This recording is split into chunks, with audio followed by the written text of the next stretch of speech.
তাই পরিস্থিতি ঠিক হয়েছিল, যেখানে নবীর পরিবারে এমন হয়েছে তাহলে হওয়াটা স্বাভাবিক, কিন্তু রাগ করে সারা রাত কাটিয়ে দেওয়া যাবে না।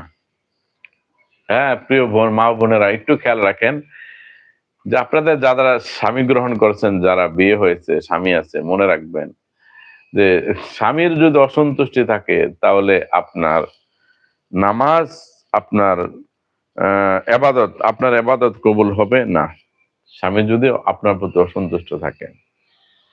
তবে ঝগড়াঝাটি করে অনেক সময় মন খারাপ থাকে, এটা স্বাভাবিক হইতেই পারে। এই অবস্থায় এমন যেন না হয় যে সারাটা রাত আপনার স্বামী আপনার প্রতি অসন্তুষ্ট ছিল, এরকম যেন না হয়। এটা কিছু সময় ঠিক আছে, ঝগড়াঝাটি হয়েছে, মন খারাপ, হ্যাঁ, দুইজনতে আলাদা ছিলেন, পরে কিন্তু পরক্ষণে কিন্তু আবার মিশে যাবেন। হ্যাঁ, সারা রাত যেন এরকম না হয় যে আপনারা স্বামী স্ত্রী একেবারে মন ফুলিয়ে